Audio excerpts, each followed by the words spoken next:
There is no microphone, so I will try to use the voice that hopefully will carry. Can you hear me clearly? Wonderful. My name is Anna Jastrzebska, and I'm a president of Chopin Society of Houston. And together with John Slaby, that is the right side of my brain and right hand, and Soyoung Park, Dr. Soyoung Park, sitting at the desk, we are the Chopin Society of Houston, making majority of the decisions that lead into those beautiful events. Today I would just like to say a few words about why this event is always around this time. Chopin died October 17, 1849. And what is interesting, I was just reading recently, is exactly how this death looked. It was very different. Oh, please do that. Check in the meantime when I'm talking. So sorry. Take care, no problem. Take care of your cell phones. So it was an event. So for like 2 weeks, Chopin was in his bed, coughing, fever, sometimes conscious, sometimes unconscious. And the guests coming into the apartment, in and out. Everybody wanted to see him. Everybody wanted to pay their respect while he is still alive. There was a piano rolled into the room. There was Paulina Viardot, a very dear friend of Chopin, a famous singer, singing. There are even legends that there was a harpist playing somewhere in the other corner. So it was a beautiful event. And then everybody in and out, a priest here, a friend here, a family member was the sister Ludwika that came from Poland, asked by Chopin when still he could write letters. He begged her to come and help, because the truth is he was absolutely out of his funds. He had no money. The last fundraising was Mademoiselle Sterling, his English adult student, that had a brilliant idea to organize a concert tour for almost dying Chopin.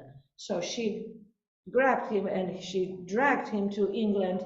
There was a butler that was carrying Chopin because he could not walk anymore. But he did some performances.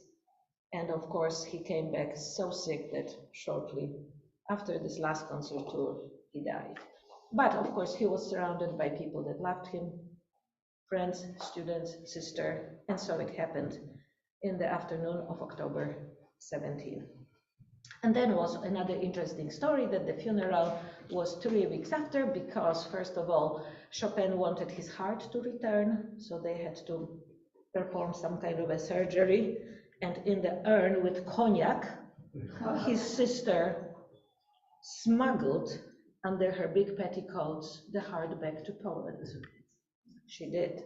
And she came to the church, Holy Cross in Warsaw, and she convinced the priest. It was another long story, but maybe in 2 years I will tell how she was convincing to put Chopin in one of the pillars of the church. So now if you go to Warsaw, if you enter Holy Cross Church, on the left side is a beautiful place with the inscription, his heart returned home.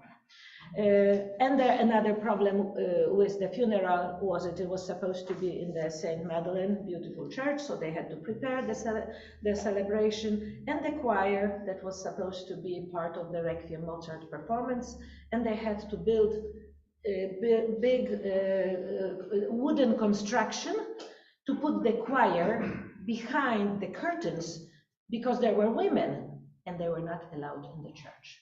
So the women had to sing behind the curtain.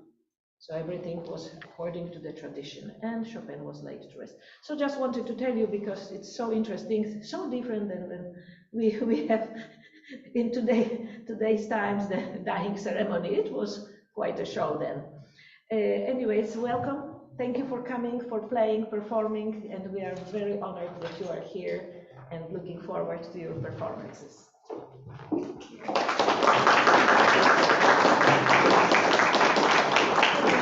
Good morning, everyone. I'm John.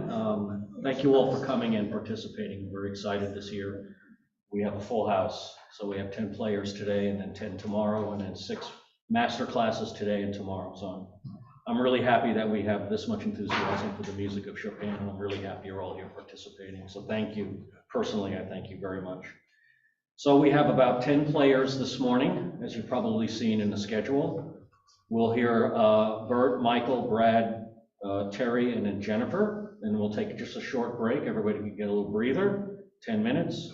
And then we'll have Grace and Matt. I don't see Matt here. I'm hoping. Oh, there's Matt. Hi, Matt. Oh, that's a relief. Okay, well, Matt's here.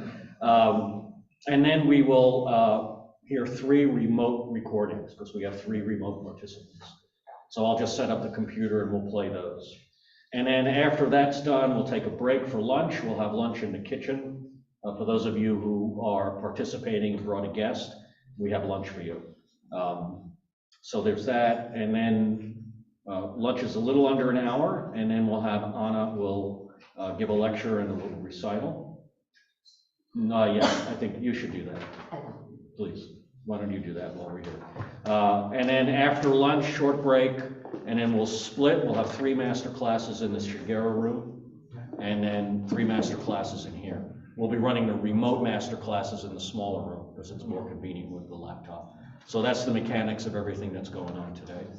So I think that's all I have to say, and I think Anna should now introduce our judges. Absolutely, and I would like to begin from our guest from Warsaw, talking about Warsaw.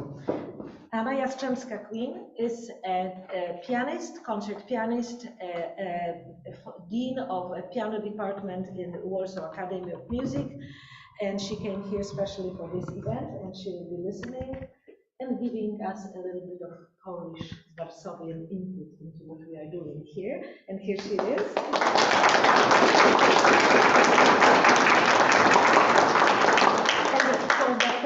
And Dr. Sojan Park, famous pianist, teacher, a member of Chopin Society, of the board, and we know her because she is with us since quite a while. And welcome, and thank you both of you for doing it. And we will be very lucky to hear them both play and talk to us later.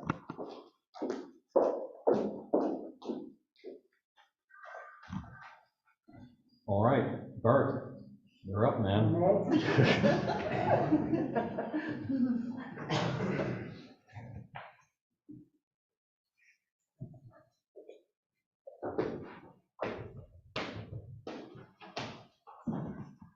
Good morning, I'm Bert Moser, and for those of you who were here last time, I played the number 1 ballade. Wasn't that great, but not deterred. I'm going to play the number 3 ballade in A-flat major, and I want to take a special moment to recognize some very special people in the audience. I have my 2 greatest grandchildren in the world, Claudia and Leo. They've never heard me play before. I hope they enjoy it. I hope the rest of you enjoy it. And just as important, I hope I enjoy it.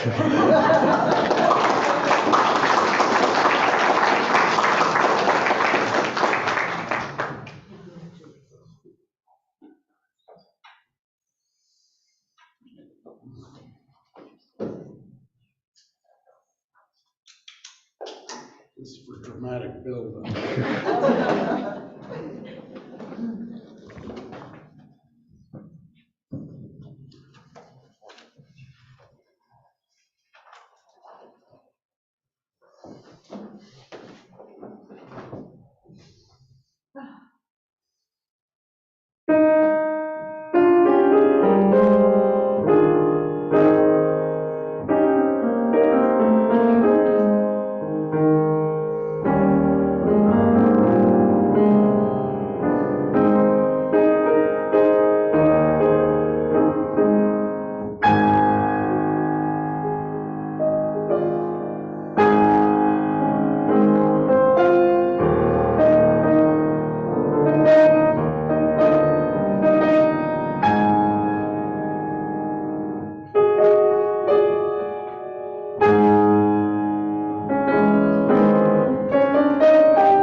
Stop.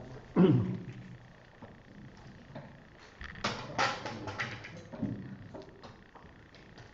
Mike Ryden.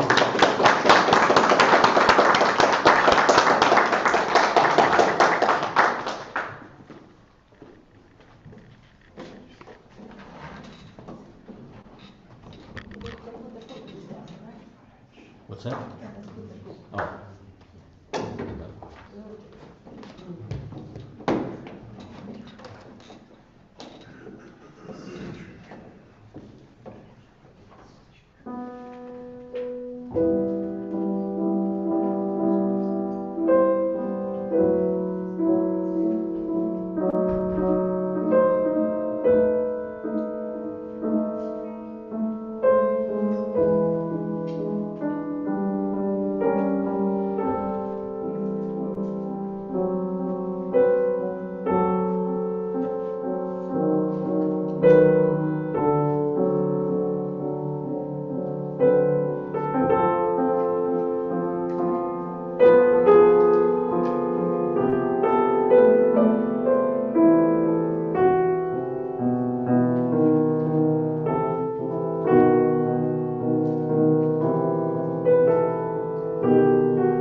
Sumner.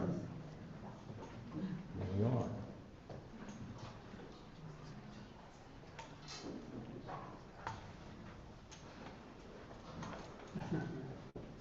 I'm never gonna get down.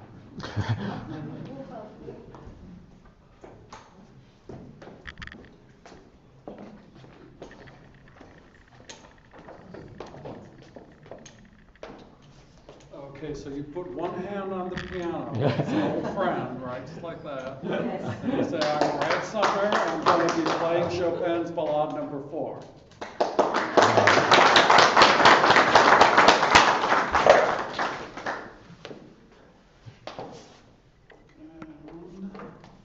And everything has to be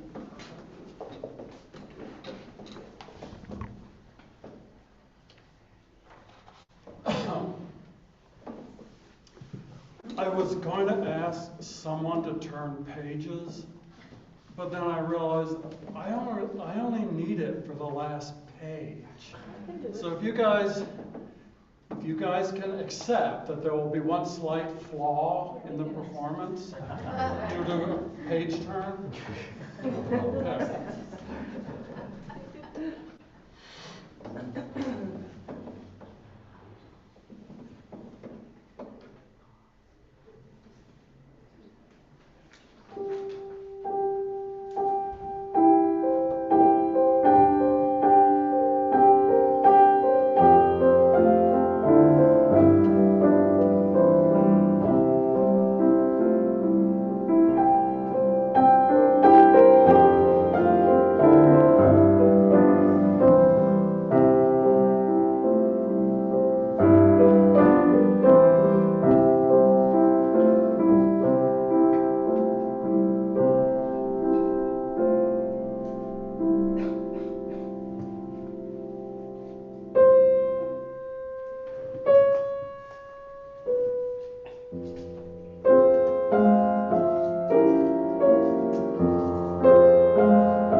Next is Terry Siegel. You okay? You get a hand? I'm okay. Little tricky there. All right, Terry, you're up.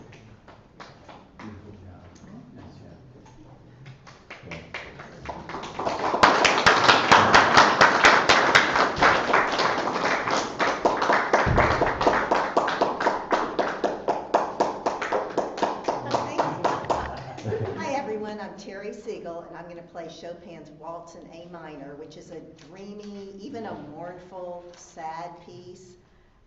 However, there's a beautiful, uplifting left-hand solo near the end before the inevitable demise. Chopin reputedly said that this waltz was his favorite piece. Then after that, I'm going to play Chopin's Nocturne in B-flat minor, which may sound familiar, but is also just a reverie and a very, I think, happy, uplifting piece. So, thank you and welcome.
Jennifer. Jennifer Watt is our next player.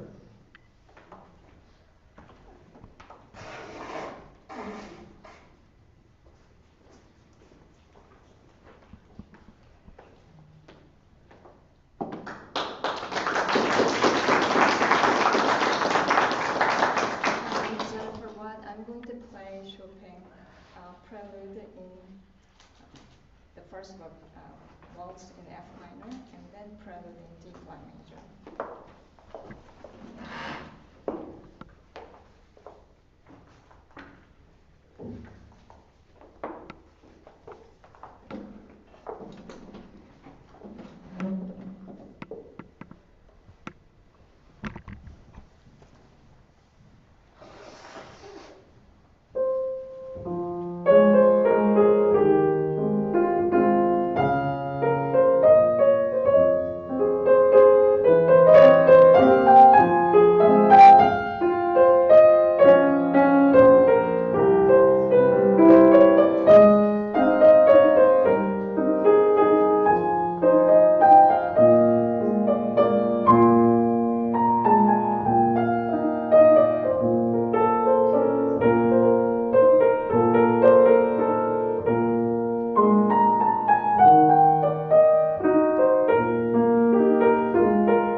folks, it's time for a short break. We'll take maybe 10 minutes, and then we'll resume.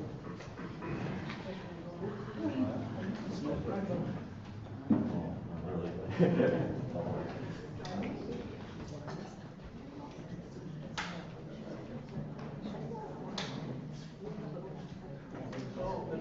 all I care about. That's good.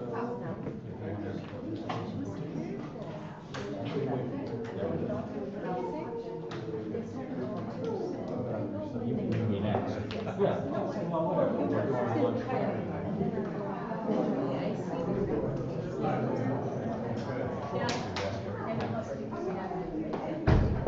I understand.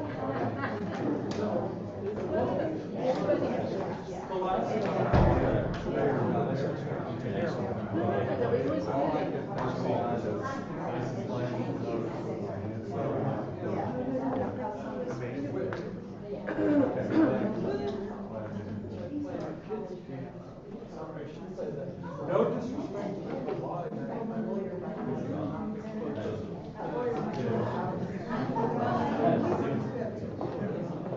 Wonderful job, sounding wonderful. No, seriously. I have a few arguments in Dallas.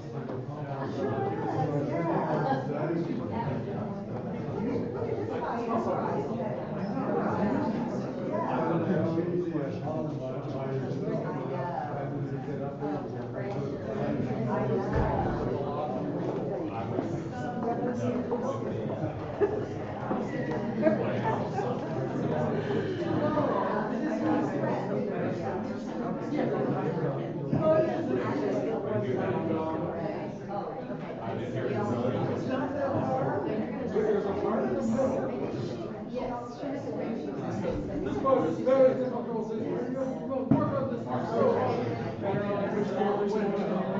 thought she said this was easy. And he says, I only said that to you so you would say yes.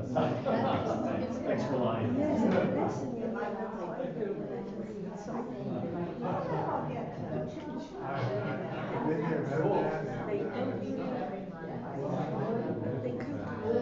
Actually, I live in Dallas, and I go to the Dallas Piano. Those are great. I don't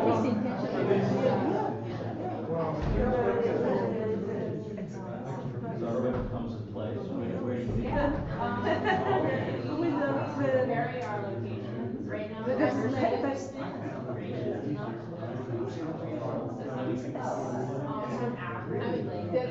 is something too much, I think, to expect.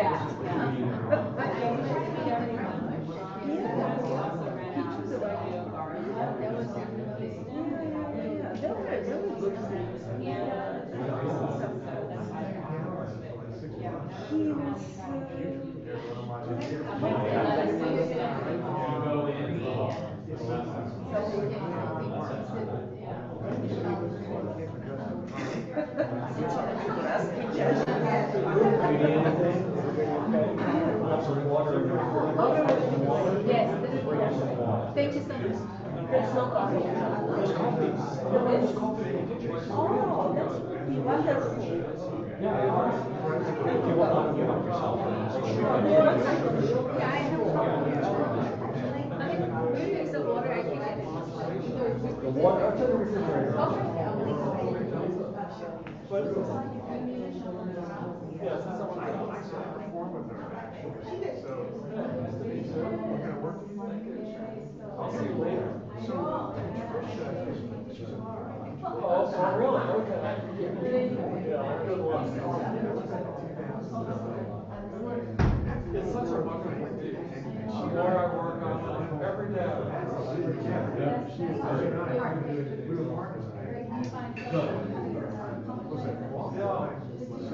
It's too much of it. No, you know, it's just so sitting and everything else.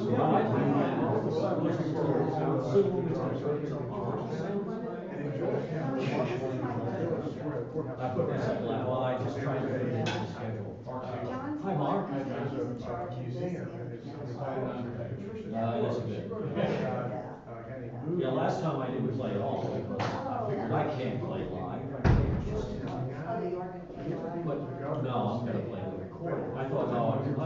recording would be cheating. And Anna said, go ahead and do the recording. And Patricia's looking at it. I know her. So I mean, so at least you could hear me too. Well, this is a little bit better. It's hard, I can't play this. She was the author of the book. All right, I'm gonna.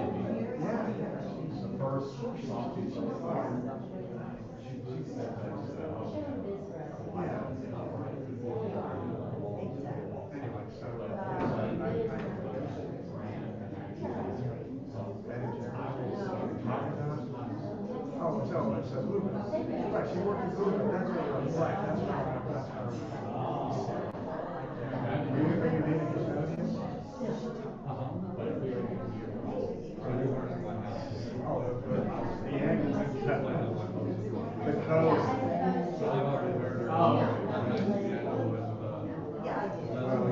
I put in my driver's license. Well, yeah, it was easier. Yeah. Oh, yeah. Pretty.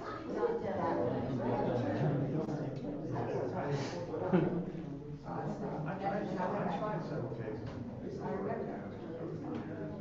Got to know some of the local yokels over there. Yeah. In fact, one of our good friends. Well, I guess One of we my didn't good lose friends. I think it was.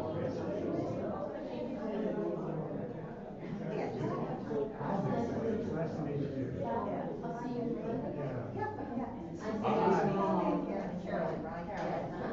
Very good. So tell me, I have to pick your brain about how you're doing this, because like, I'm having a real difficulty with left and right coordination. Oh, it is, that's the hardest thing on because you have to keep it with left and right. Right. I'm sorry. I mean, literally, I wasn't a minute. I had a cardinal thing. Yeah, the only saving grace for me is that the dog seems to like it. What are you playing? And Katie. Okay. Well, FaceTime. yeah, you twinkle, and that's all, that's Yeah. all. Twinkle, twinkle. That's all set, that's all middle C stuff, so that could, yeah, I did check that, I was doing, something, a piece from, Oh, wow. I mean, it's,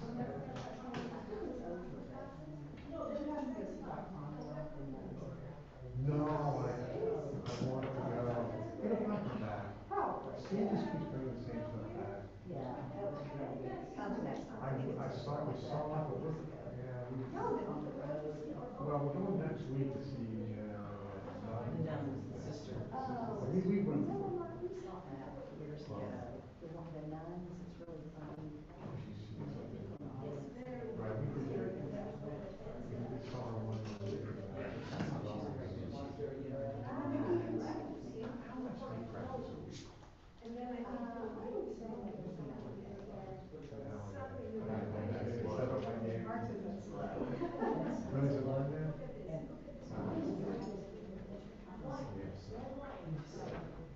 Yeah, at least an hour a day. And when we were, I guess that's my problem. did a digital thing. So I, when we left Florida, my mother's got me down. But we're gonna be Colorado for a month. I was gonna buy a keyboard. I bought a keyboard from Amazon for $200. And he said, I wish I could play like this. And Liz said, I wish I could play this. I spent $100. I know.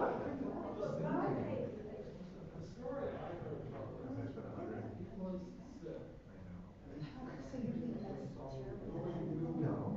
Oh, come on, you do think that. I think they're really smart. My feelings are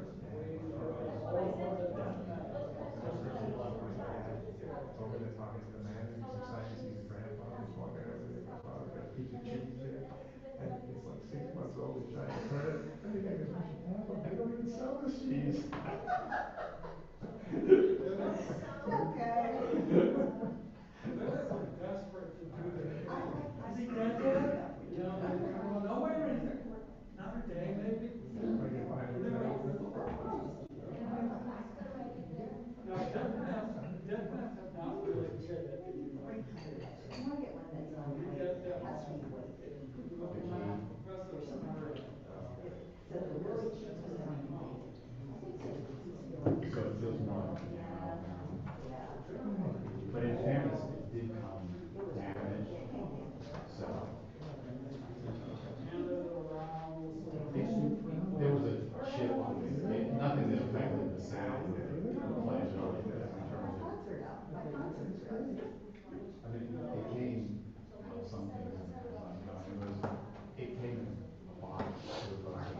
Well, it wasn't.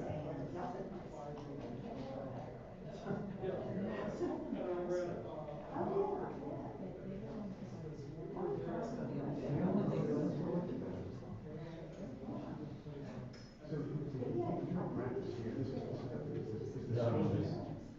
yeah, she came in just to see the piano, figure out how she was gonna Is this the place that she You know, she goes, the lesson she has, there's a woman. Is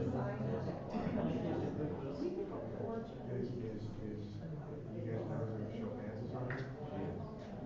And she goes, I looked at the Houston competitions. So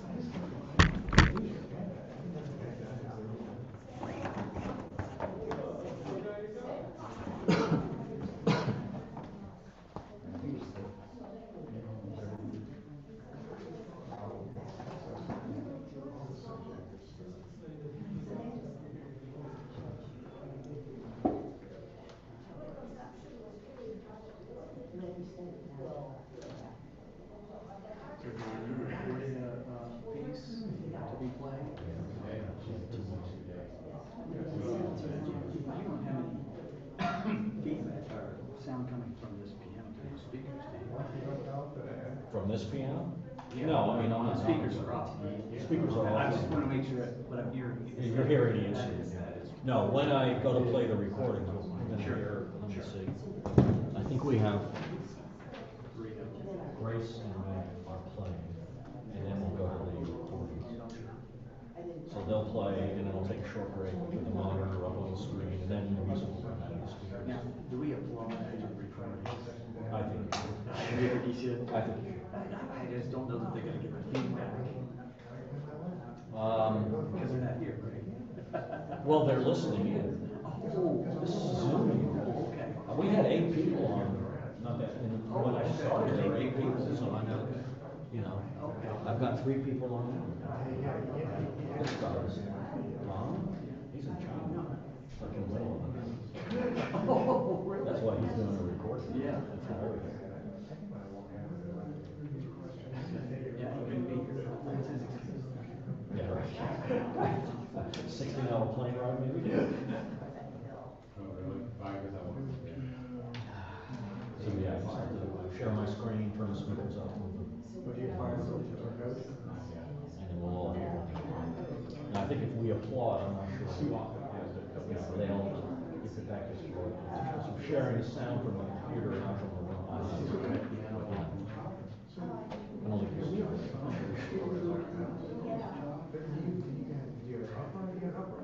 so far so good. We're a little bit on. That's the way it goes. A little slow start. But I will tell, since we're sitting here first, the waltz, it's almost like.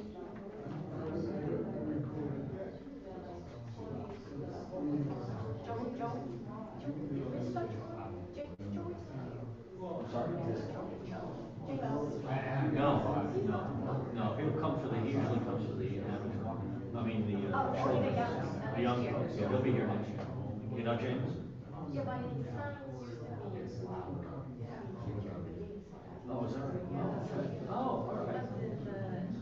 The school was closed. Oh. Yeah. Oh, yeah, that's right. I like this chart. One time I asked him, can you teach me? He said, I'm not teaching adults. That's it, huh? Yeah, he said. A lot of teachers are too difficult. Have a mind of their own, and they're terrible, worse than spoiled kids.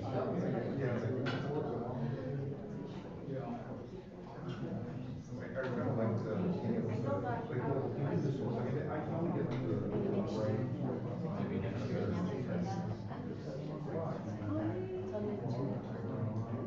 Yeah, I think his brother is the conductor.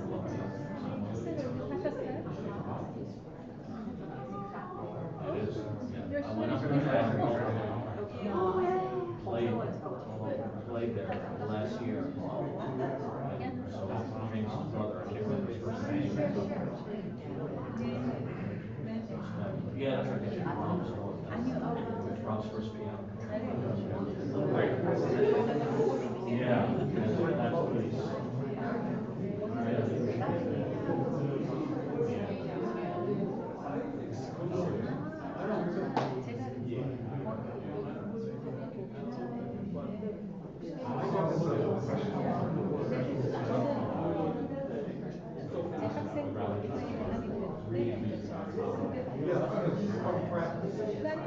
So here and now, my eyes don't stop playing this chord. But there's another part of my brain.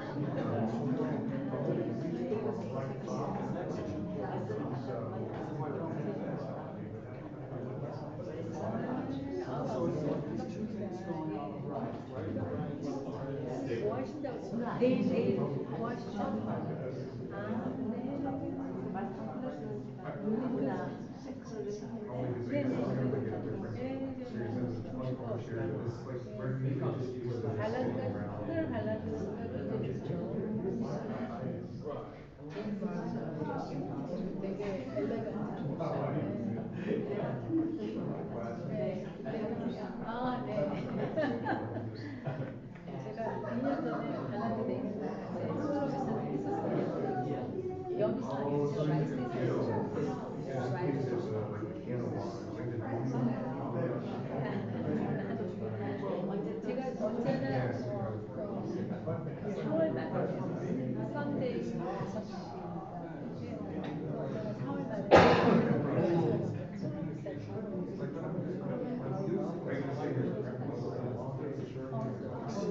You have to listen to it a lot. Play it or something. I see. Sinking down into it alone, and you feel the emotion, and that's what's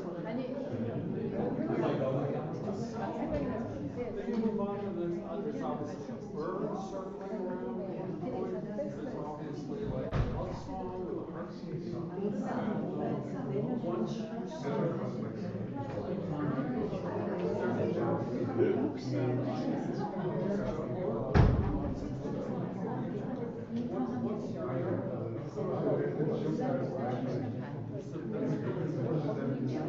you should tell people you don't want to here's what it's for. That's what you want to do.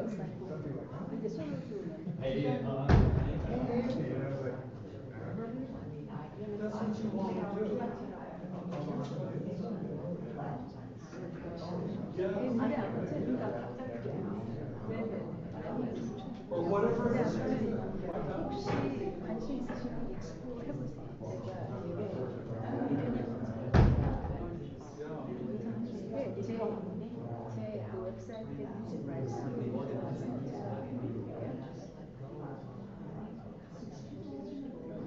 Well, these law, it's called the law. English is good. Right? There's a whole folk song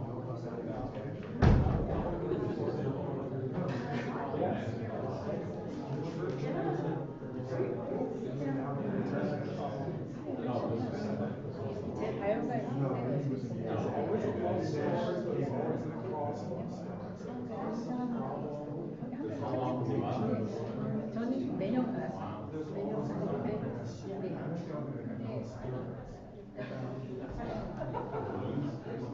댄스 클래스도 많고 다 피아노 선생님이 많이 오는데 제가 음악 레디를 사인업해서 할 수도 있고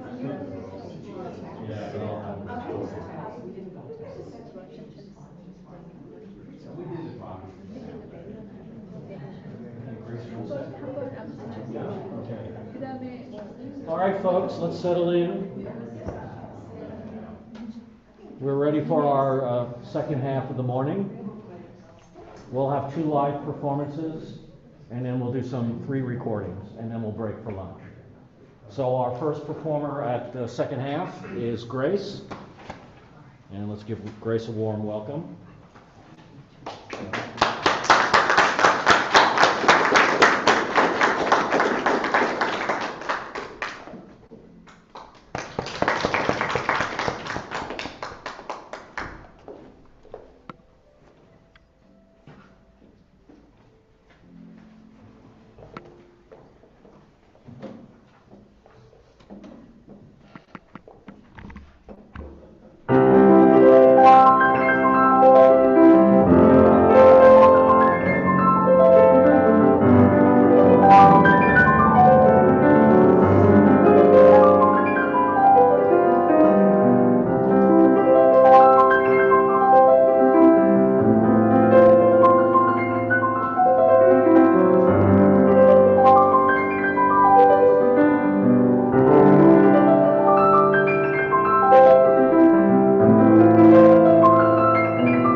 Oof. All right, Matt, you're up.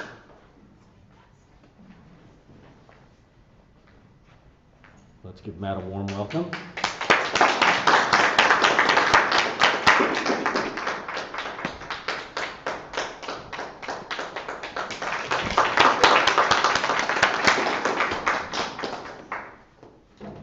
My name is Matt, and I'll be playing 3 pieces today. I'll be playing the Mazurka, Opus 59, number 1, in A minor, followed by the Impromptu, number 51, number 3, in G flat minor, and then G flat major, and then followed lastly by the Polonaise, the Opus 71, number 2.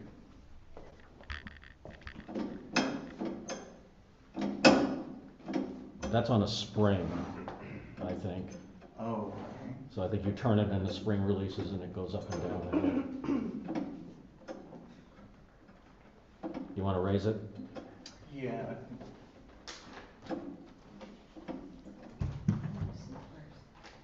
Sure. You have to sit on it? Try sitting on it. Well, sit first and then. It springs up. Yeah, I think so. Whoa. That's too loud. It springs down for sure. That might be as high as it goes then. Those other seats. over the Yeah, there's front. another bench over there. You want to just try that one? See, maybe this one will work, maybe. Yeah, we could Yeah, we can. try this one. Yeah, here we go. Yeah, maybe that's it. That's as high as it goes. Yeah.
Just give me a moment. I need to set up for some remote players. So, a couple of minutes.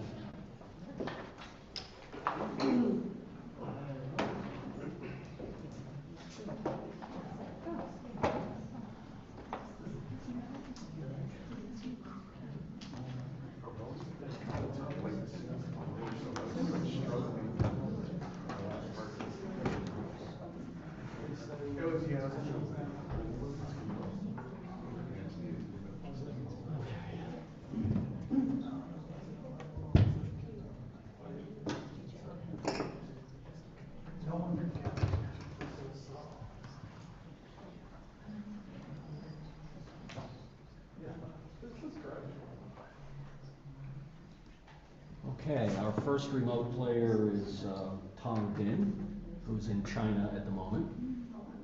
I know. Wow, is right.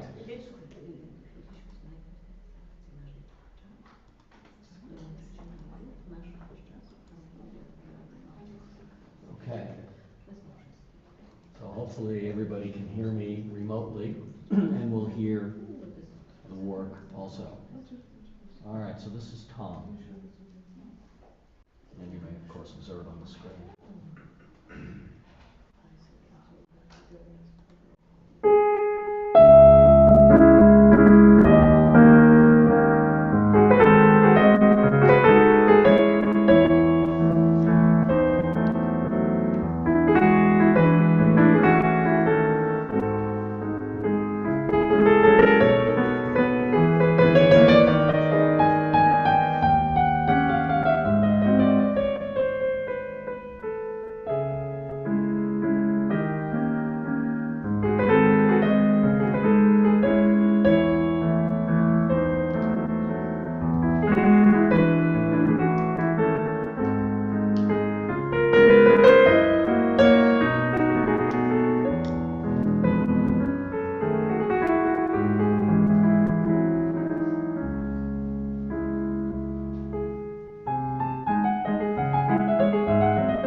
Next up is Sako from California.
courtesy of YouTube.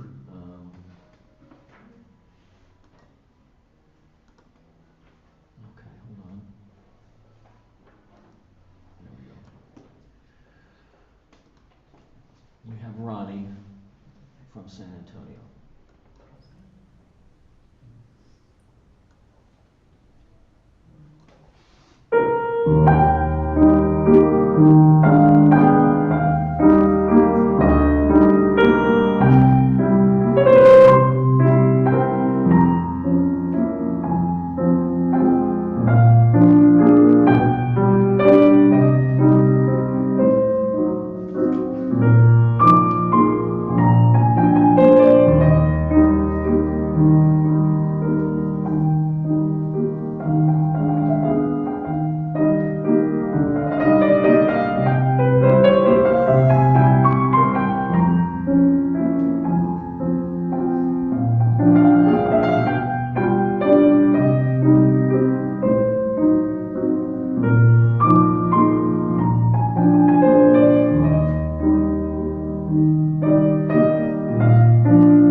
Let's have a photo shoot of everybody who played this morning. How about that? If we still have the performers here. Yeah, we had most of them seem to be here. I think Bert took off, but otherwise I think everybody's here. So let's have a little shoot of them, and then we'll break for lunch. It's quarter to 1, so we're running about 30 minutes behind. But I think if we have maybe 45 minutes for lunch, come back at 1:30, is that okay? Because, all right. Everybody's all right with that? And if you are planning a meal in the evening, in their restaurant, I asked them, they said that they can accommodate up to 20 people easily. So if someone wants to try, famous Indian restaurant there, India's. Minute walk from here.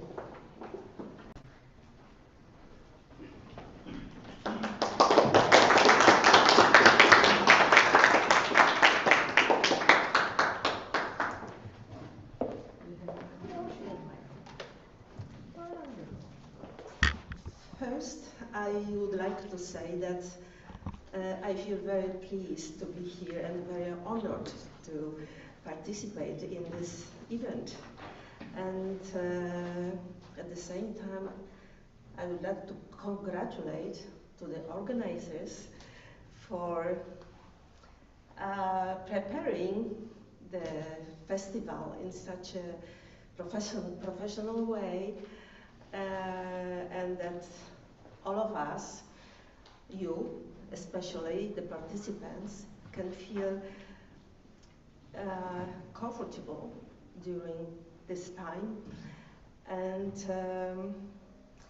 we certainly, me and my colleague, have a lot of pleasure to know you and to hear your art that you are trying to do.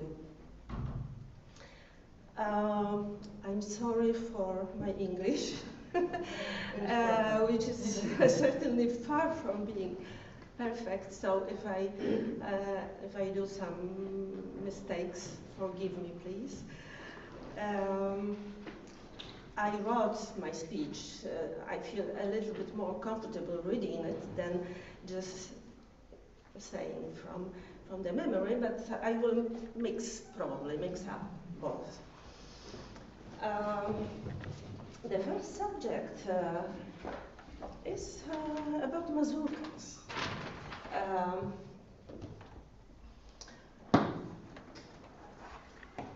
I choose mazurkas for my performers because this genre of music, its miniatures, were very dear to him, to Chopin. He composed mazurkas during almost all his life. He was 14 when he Anna? composed the first one. Anna, can you hold the mic closer? Yeah, they have trouble hearing you. Thank you. And the last mazurka was composed the year of his death in 1849. And he didn't finish this mazurka. It was quite done, but not totally finished. So other composers, and especially the redactors of the editions, tried to finish them. And you can find this mazurka, F minor, in the scores.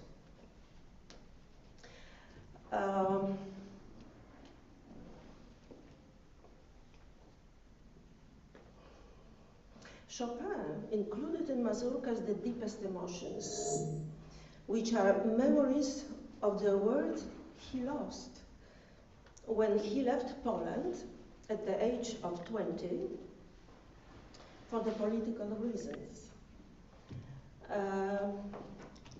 He took with him scores on his works when he was leaving Poland. And among these scores, there were also mazurkas. And in the box of mazurka, where he put mazurkas, he wrote pieces not for dancing. So he had a clear idea that his mazurkas are real serious art pieces and not just light music that was dance at that epoch, he also was improvising mazurkas for dancing. When he was meeting his friends in the salons of Warsaw, many times he was asked to play for dancing, and he just improvised mazurkas. But those mazurkas that we can find in the scores are not for dancing, certainly. But they have many elements of dance, of course. The sudden traumatic goodbye to Chopin's family, to his homeland, and then aloneness for the rest of his life were a constant motive of his existence and of his music. That's the reason of certain melancholy expressed in many of his works.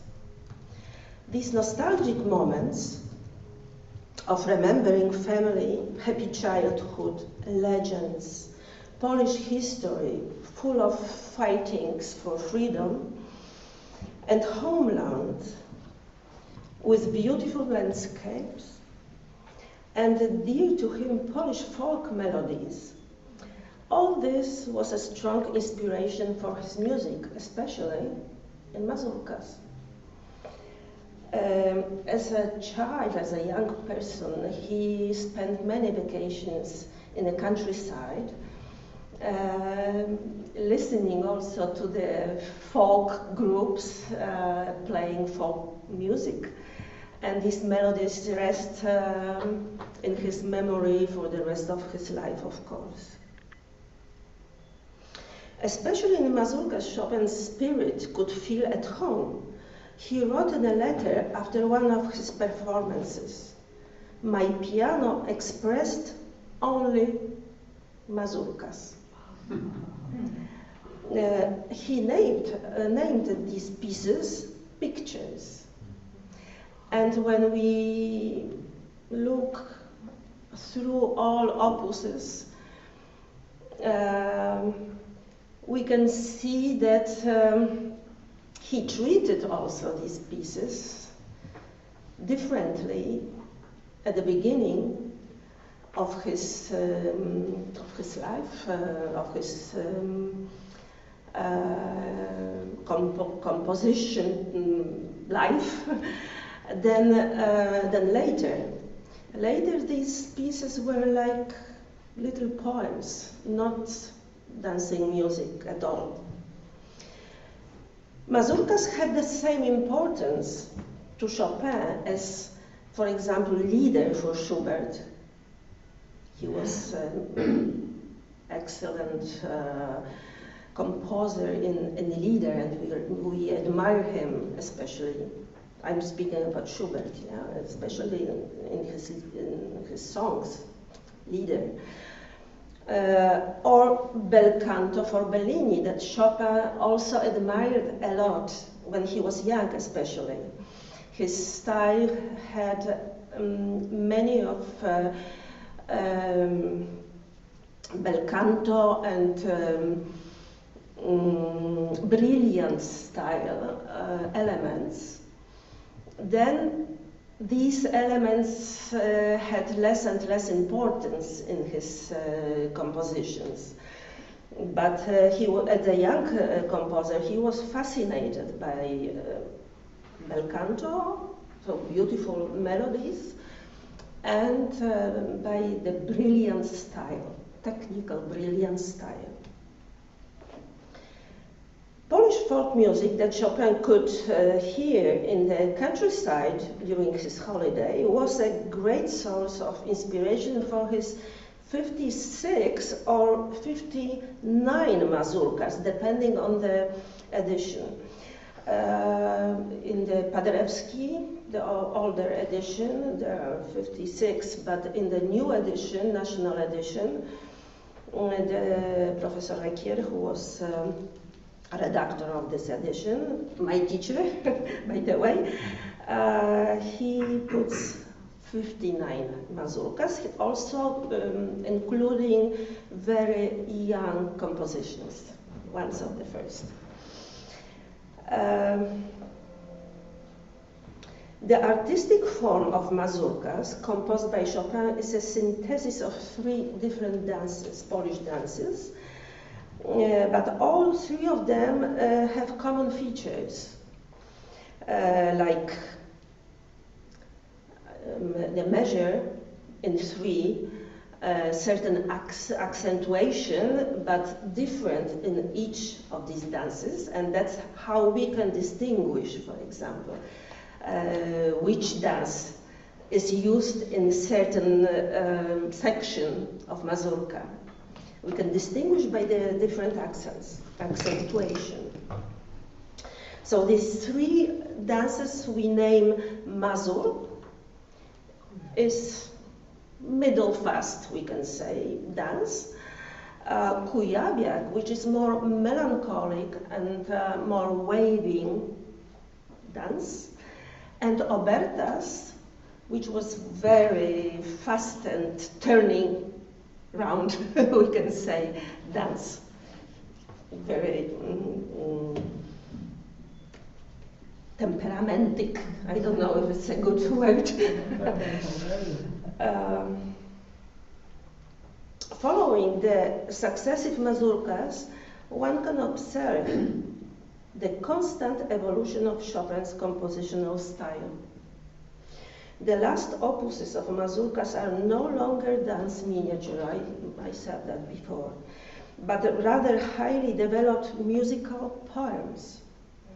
Subsequent events and personal experience in Chopin's life were reflected in the individual mazurkas. And we can say that each opus is a chapter of the composer's intimate diary.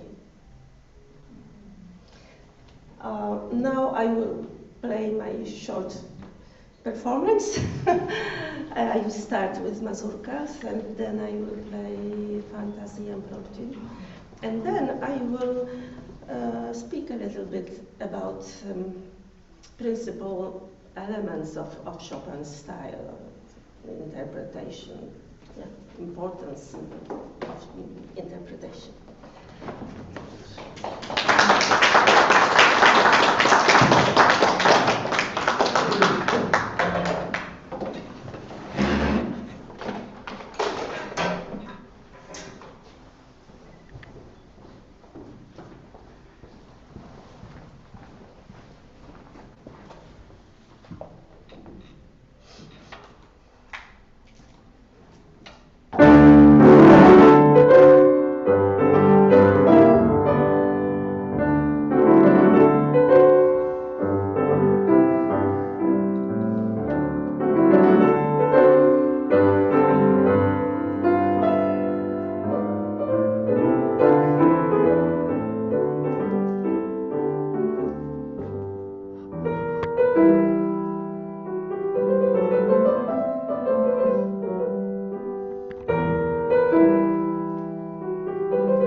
Do you want the mic again? But I don't know. Can you hear me? Oh, yeah. So maybe not. Okay.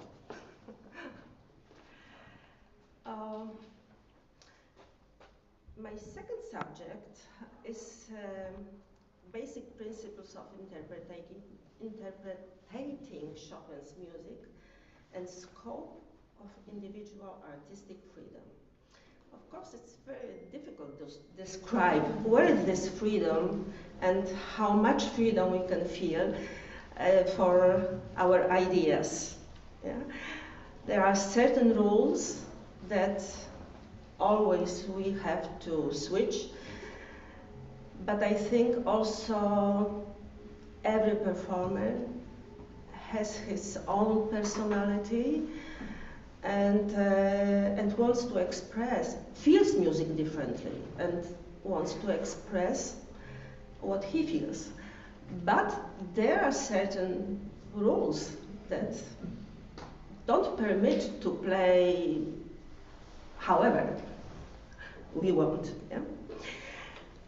So maybe I should start from saying what is interpretation.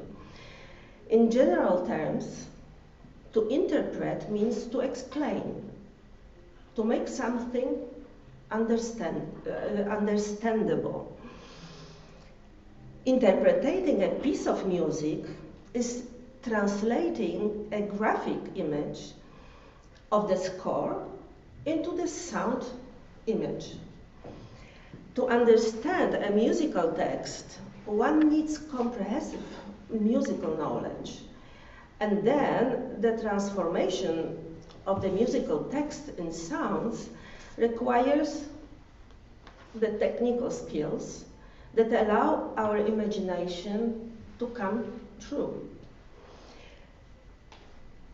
Chopin taught in his method of piano teaching that the interpretation of his music should be based on the laws of the natural flow of speech. Musical phrases should flow like spoken sentences with their emotion, dynamics, tempo, punctuation, and breathing. Exaggeration in the free treatment of these elements disrupts the meaning of the statement, both in human speech and in musical interpretation. This can lead to distortion of the content and feelings contained in the piece, can lead to chaos and even to caricature. Yeah? Caricature. The first important element of Chopin's music is the melody. Chopin has been considered one of the most brilliant melodists known to history. His melodic lines are the main carrier of musical narrative and expression. The originality of Chopin's melodies lies in their vocal nature and in Polish folklore. Interpreting Chopin's melodic voice, that we call cantilena, is a huge challenge for every performer. It requires an experienced, varied, clear, and always beautiful sound, well articulated, but never brutal or hard. The melodic phrases should always flow smoothly and with flexibility on the motion. We know from people who listen to Chopin's playing that he didn't use very strong forte dynamics. Rather, he had a large scale of piano and pianissimo, so subtle dynamics. So his playing was varied, but not extended certain level of dynamics, never was brutal or monumental, like in Liszt, for example.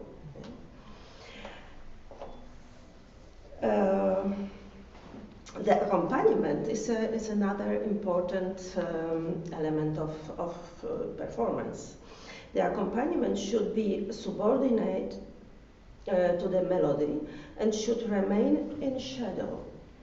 So we can say in right proportion with the melody.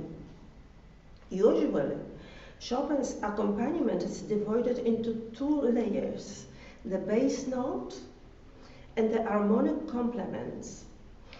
These complements can come in figurations or in accords, but usually they are the harmonic accords, in accords or in figurations.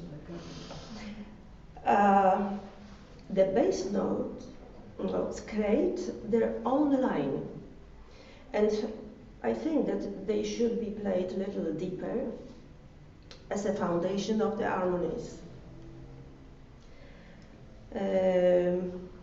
Our work on the proportion of sound requires the ability to listen to one's own playing, proper evaluation, and finally, correction.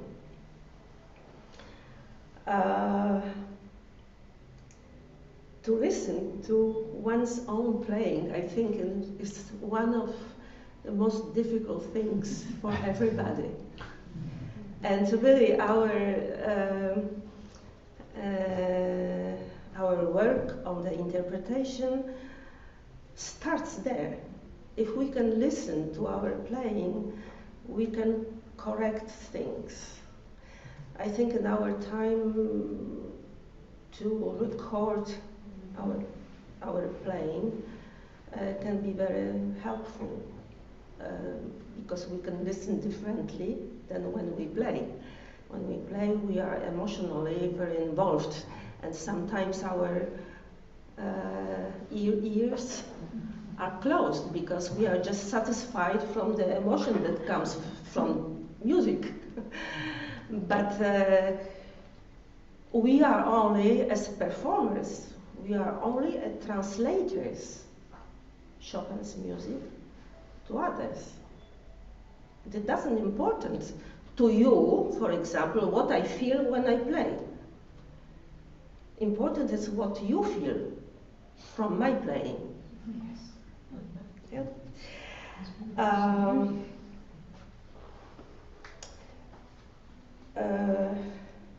So to work on the proportion, generally different kind of proportion of our performance, is a part of a piano technique. Yeah? To be able to play different lines with different sound, different articulation, to distinguish the voices, you know, like in Fuga, the Bach. Yeah, we should hear everything, but in the right proportion. All voices, but in right proportion.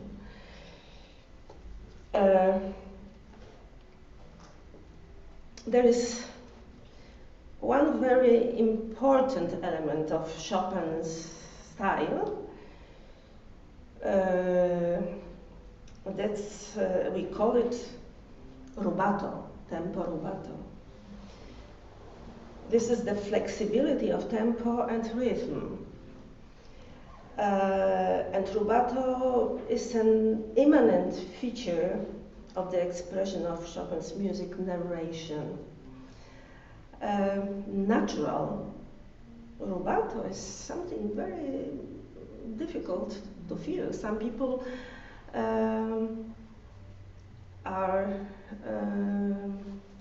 talented or have facility to feel rubato in music. Others have to try to learn it with good teacher.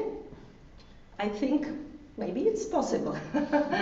But always is worth to try, because Chopin's music without this flexibility is too much classical. He was classical in many other elements. His form, for example, his structure, thinking of phrases in 4 bars or in 8 bars, very regular. This is a classical way of composition. But in feelings, he was, of course, very romantic, and as romantic artist, he was looking for this freedom.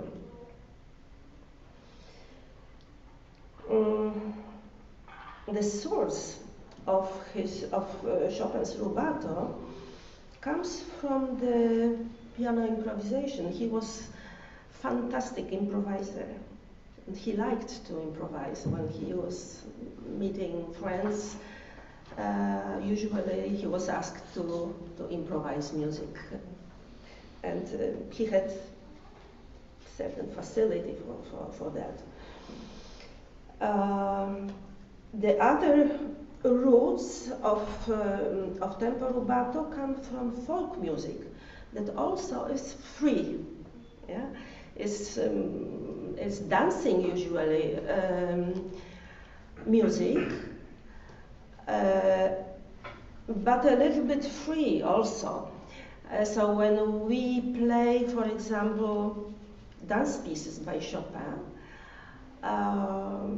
we always have to, I always try to remember that originally these pieces were for dancing, yeah, valses or mazurkas or polonaises. So certain regularity is important. I think this is a kind of limit of our freedom, yeah, that we can't stop or we can't play with an even pulsation, because it wouldn't be possible to dance this way. So the rubato is in different moments or in different value, I would say.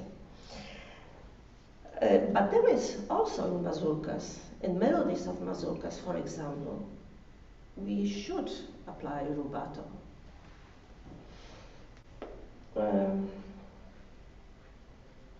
In terms of tempo, Chopin followed the principle that the measure is the soul of music. So in this, he was very classical. Yeah?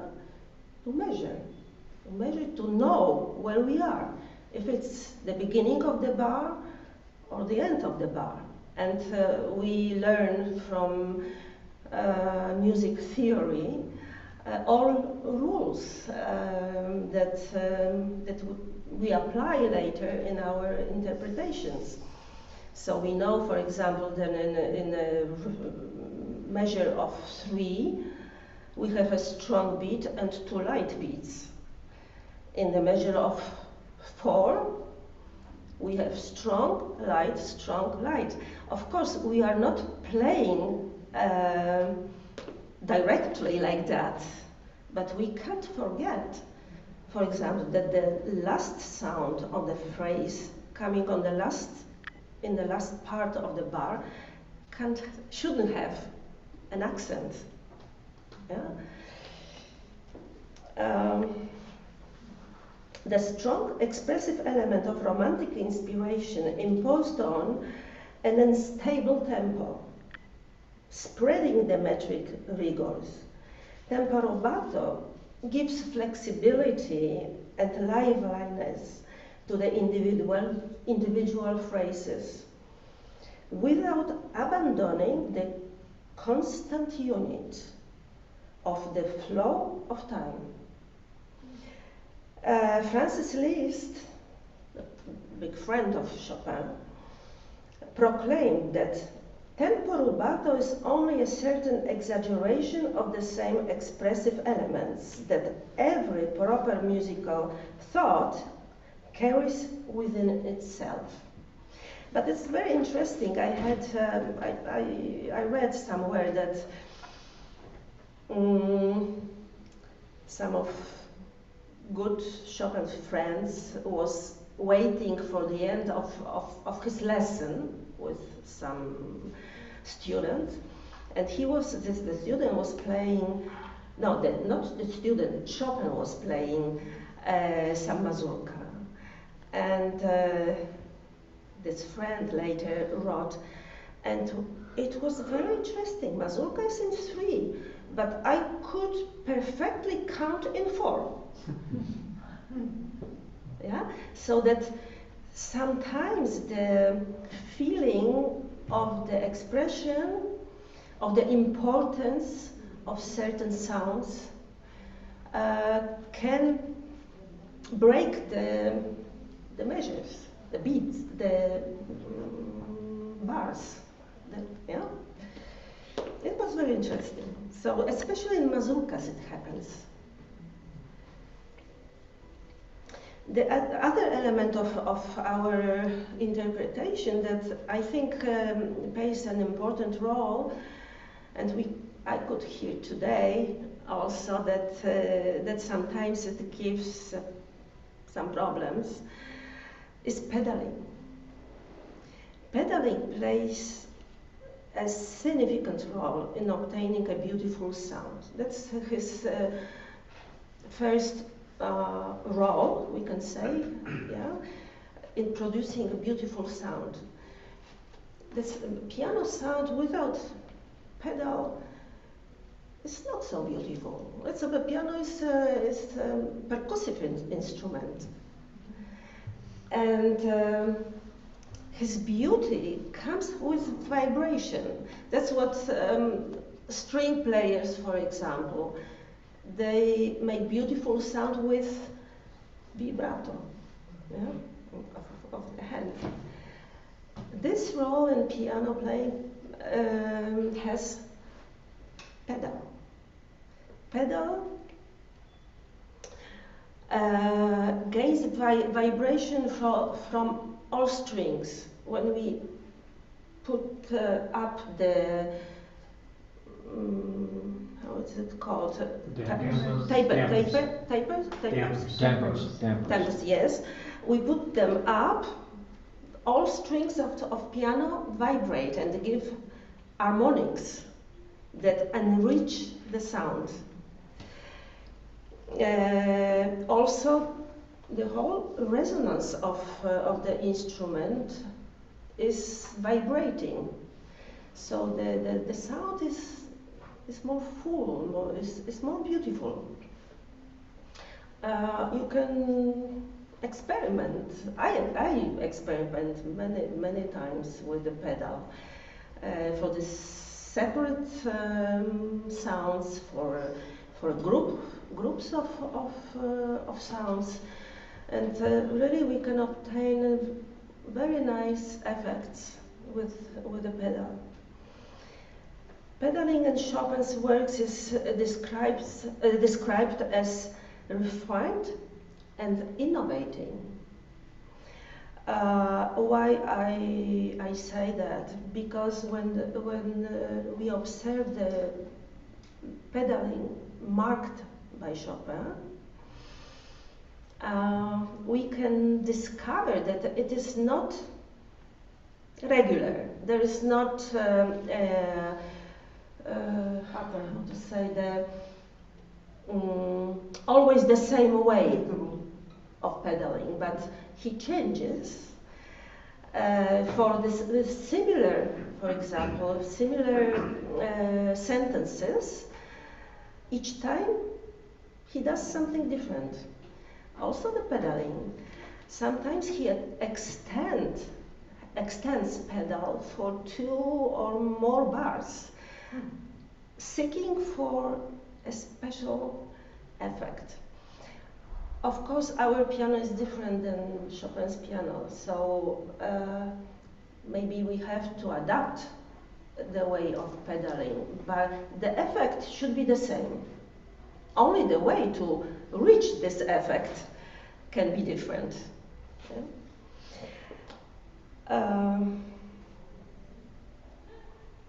In many cases, the use of a long pedal, that's what I said right now, produces brilliant and non-standard pre-impressionistic effects. For example, Chopin melodies have a lot of ornaments in figurations. Sometimes these figurations are not in harmonies, but they can have diatonic scales or chromatic scales. But Chopin felt fantastically how all dissonances included in these figurations can stay in a shadow of the principal harmony and principal sound that is created with a long pedal. And usually he marks pedaling in such cases. The composer's suggestions should always be taken into account, as he marked pedaling primarily in special places.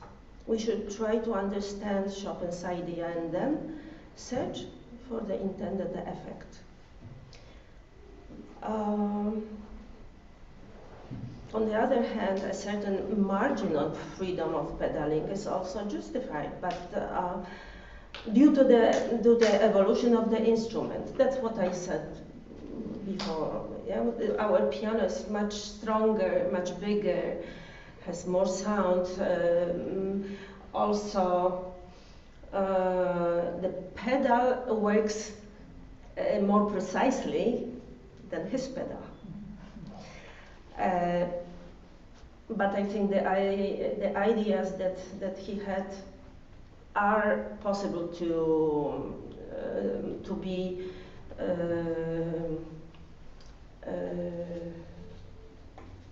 be understood and showed up also with our modern piano. Pedaling together with texture, dynamics, articulation and tempo strongly affects the color of the sound, which is a special attribute to Chopin's style. That's what I think. He has a special color. It's different color than in the Liszt music, for example, which is very brilliant, but different. Chopin figurations, for example, always include the melodic element. It's never only technique brilliancy. Yeah, there's more attention to the melodic lines. There is no much time to speak about everything, but in the conclusion, I would like to point the main interpretative solutions, yeah, and maybe their limits. So I will speak about the same thing, but maybe more precise, more short way. First, the search for beautiful sound should be our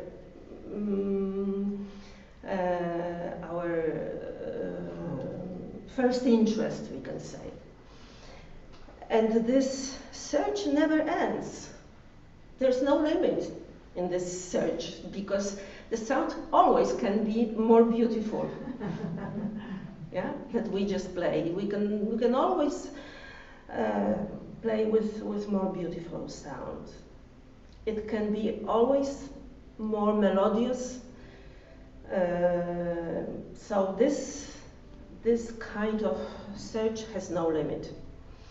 The color aspect of Chopin's music, the right sound effects and expression also give unlimited spectrum for original interpretation solution. Yeah? Every pianist can show his own vision of this spectrum.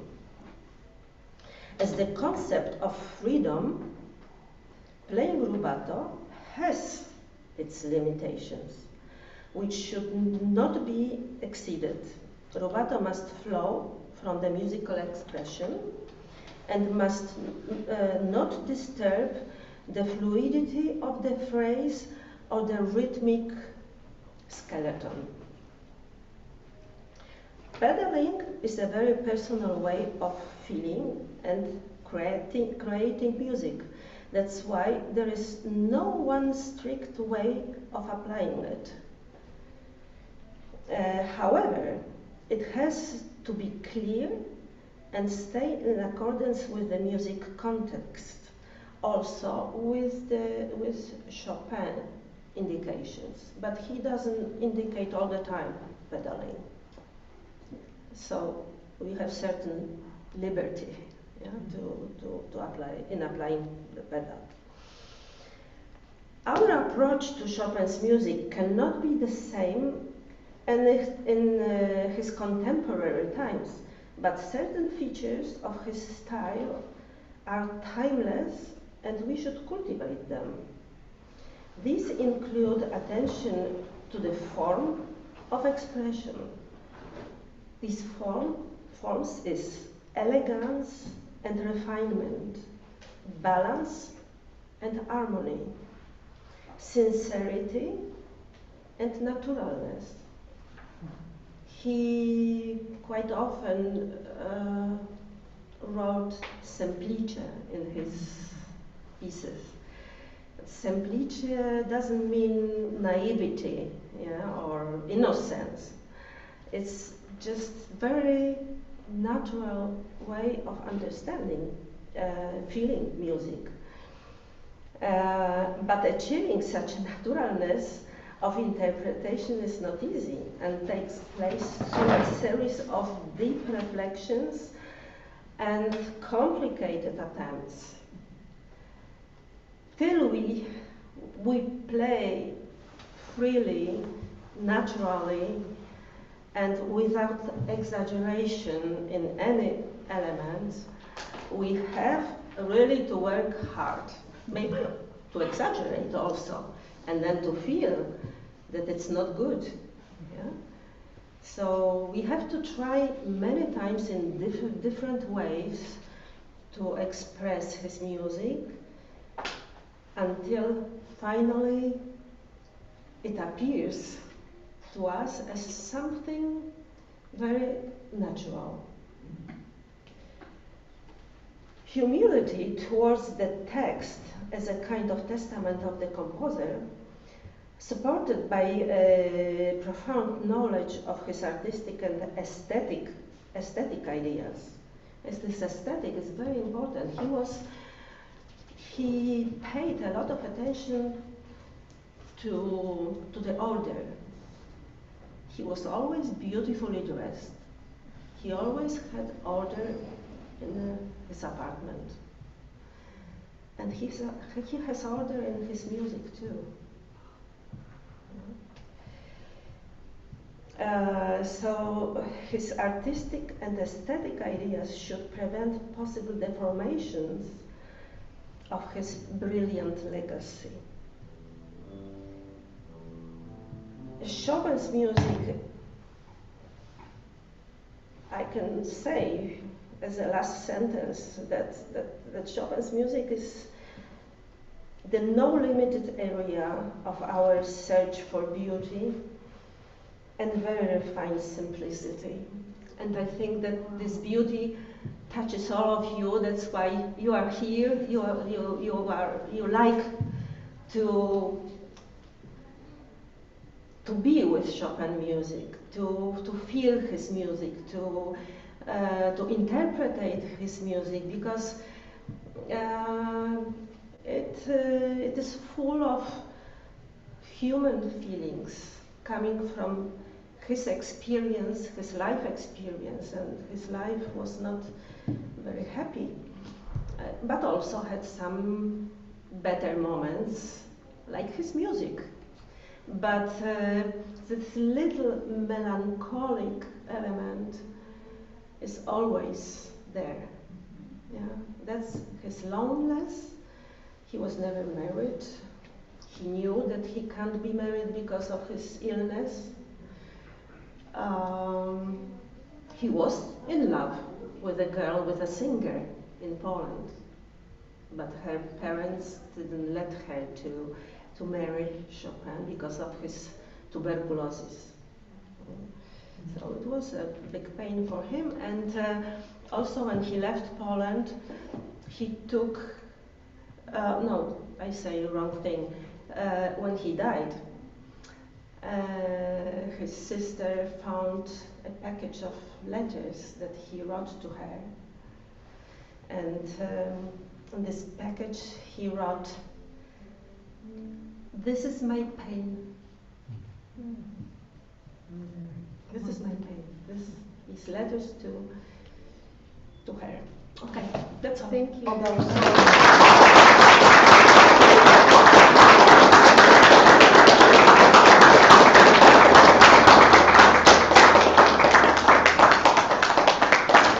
All right, folks, so we're gonna split now. We'll have master classes here. I think Anna stays here, and Mike will have the first master class, and So-Young will go to the other room. I'm gonna follow you in there. I'm gonna take the laptop in there. We'll do the remote. You'll have one live and then 2 remote master classes.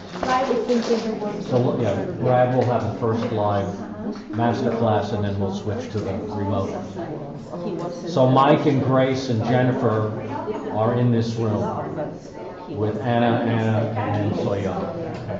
And the deepest. Yes, let me, before you leave, let me make sure we got a certificate and notes there, not sticking for the master class, so.